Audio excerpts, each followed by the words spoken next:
అకస్మాత్తుగా ఆ అమ్మాయి, లోరా, బ్యాలెన్స్ తప్పి నేరుగా 50 అడుగుల లోతైన నీటిలో పడిపోయింది. నీటి ప్రవాహం చాలా వేగంగా ఉండటంతో ఆమె త్వరలోనే నక్సలైట్ల కళ్లకు కనిపించకుండా పోయింది. ప్రవాహం వేగం కారణంగా ఆమె వేగంగా కొట్టుకుపోతూ ముందుకు సాగుతోంది. పదే పదే రాళ్లను ఈకొనకుండా తప్పించుకోగలిగింది. ఒకవేళ ఆమె ఏదైనా వస్తువును గట్టిగా పట్టుకోకపోతే ఆమె నేరుగా ఒక 1000 అడుగుల లోతుకు పడిపోతుంది.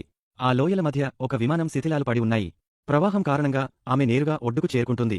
ఆమె కింద పడబోతుండగా చివరి సెకనులో ఆ విమానం శిథిలాలను పట్టుకుంది. ఆమె వేలాది మీటర్ల ఎత్తులో వేలాడుతోంది. ఆ బలహీనమైన విమానం శిథిలాల సహాయంతో ఆమె ఏదో విధంగా తనను తాను పైకి లాక్కుంది.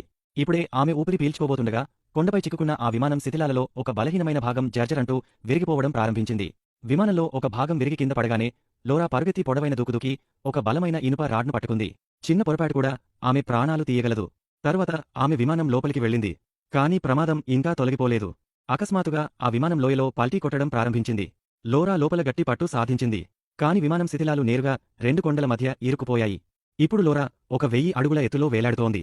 అప్పుడే అకస్మాత్తుగా ఆ బలహీనమైన ఇనుప వెల్డింగ్ ఒక్కొక్కటిగా విరిగిపోవడం మొదలుపెట్టింది. చిన్నపాటి నిర్లక్ష్యం కూడా అమ్మాయిని నేరుగా లోయలోకి తీసుకెళ్తుంది.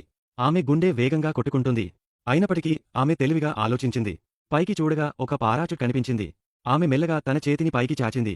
ఆమె ఆ బ్యాగ్ను పట్టుకోగానే అకస్మాత్తుగా ఆమె కిందకు జారిపోయింది. కాని ఆమె బ్యాగ్ను పట్టుకుంది. తరువాత ఆమె తన పారాచూట్ను తెరిచింది. కింద పడకుండా తప్పించుకుంది. కాని దురదృష్టవశాత్తు పారాచూట్ చిరిగిపోయి ఉంది.